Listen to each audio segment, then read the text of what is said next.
We are the products of the vision of Frederick, of Fannie Lou, of Malcolm, and of Megan, and yes, of Elizabeth Evelyn Wright. Someone asked the question, who are we? We are the connection of leadership from yesterday to today. Someone asked the question, who are we? We represent an ancestry who came and conquered. You ask me, who are we? We are those who get knocked down. But if we get knocked down, we fall on our backs. And if we fall on our backs, we can look up. And if we can look up, we can get up. And if we can get up, we can walk. And if we can walk, we can run. And if we can run, we can then win this race. Good morning, Voorhees College family. Good morning. You can do better than that. Good morning, Voorhees College family. Good morning. Thank you. To Dr. Sellers in his absence, and to Dr. Carpenter, Dr. Rochelle, the African Studies Center, my fellow colleagues, and my family, because this is home, to Mr. Kitchen and Mr. Williams for inviting me, and thank you for that number. Thank you, Mr. Tucker. You truly set the pace for today. It's hard now to follow that pace. That's one of my favorite numbers, and normally if I'm around and I'm speaking, Mr. Kitchen always favors me with that. I appreciate that, Gus. Thank you so very, very much. Well, one of the things that Mr. Kitchen said to me earlier today was, now, we don't want you to talk long, guys. You get long sometimes. So I'm not going to speak long, but if you want this in a context of Scripture, I would ask that you go back and read Romans 12:2, where you will find these words. Be ye not conformed to this world, but be ye transformed by the renewing of your mind. I often tell my students that I want to talk to them from the vantage point of an enduring question. And so my enduring question today to you is, who moves the shade? Now, if you know your history of this venerable institution, you are very familiar with that title, because it is the title of a play that we are going to present to you tomorrow evening. So my question to you, my enduring question to you, the question I want you to carry in your mind when you leave this institution today is, who moves the shade? Administrators, you have a very arduous job, very tedious job. Now I'm talking about from the president on down to the deans, to the chairpersons, and even to the coordinators. Who moves the shade? What are you doing to remove the ignorance of poverty and education and illiteracy from the minds of young people? More importantly, what are you doing? What is your task? What is your obligation to these students? Are you taking them to the next level? Do you come early and leave late? Do you try to take them to another point so that when they leave this institution, they do not leave as they came? Who moves the shade? Because you see, shade gives us darkness, and we need illumination. Faculty, do you stay abreast of your field? Do you retool? We are at an institution of higher learning, and that suggests to me that if I'm going to instill in the minds of these young people what needs to be for them to be possessive and to be successful in their undertaking, then I must be accountable. I must retool. Are you removing the shade? Students, are you removing the shades from your colleagues? When you see a student that is struggling, do you reach down and help to pull that student up to where you are? Or do you simply ridicule that student and suggest that maybe they should not be at this institution? But guess what?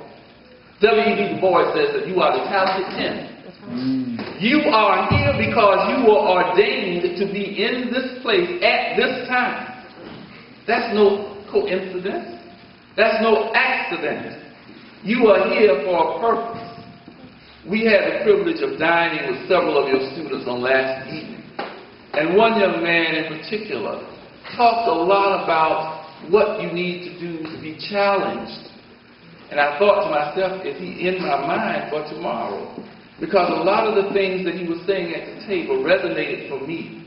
Because I believe that each and every one of us has an obligation. We have an obligation to help our fellow man become better. We have an obligation to put ourselves in a new light. I pray that when you leave Voorhees College, you are changed for the better individual. Who smooths the shade? Now, it's easy, students, to ridicule others and say, oh, he thinks he's got it going on, she thinks she's got it going on. When in actuality, maybe they do have it going on, and the problem lies not within that individual, but within you. You see, because your character is always on display. Administration, your character is always on display. Faculty members, your character is always on display. Students, your character is always on display. I tell my students all the time, you represent Grambling, but you represent Grambling State University. You represent the Department of Theater Arts. You represent the College of Arts and Sciences, but most importantly, you represent King David Godwin. And so we will not have certain behaviors. You know, we are in the age of technology, and we have all these great things going on. But rather than use them for the purpose that for which they were meant, for which they were invented, many of us misuse them. Who moves the shade? Who is going to step back and decide to unblind that colleague, that friend? The obligation rests on your shoulders. You have been given an arduous task. You are the future leaders of this institution. Many of you will come back to this institution and lead it into the 21st century. Well, we're in the 21st or 22nd century. So what are you going to do with this opportunity that has been given to you, been bestowed upon you? You must use it wisely. It is important that you do with all your might what your hands find to do. Again, the enduring question. The Word tells us that we can't be conformed to this world. That suggests to me that we can't do things like everyone else does. You know, that's why you're in college. That's why you're being educated. You're supposed to be different. You're supposed to be unique. And in that change, we see then a new light. Because transformation suggests light. And if we have a new light, we can see the vision.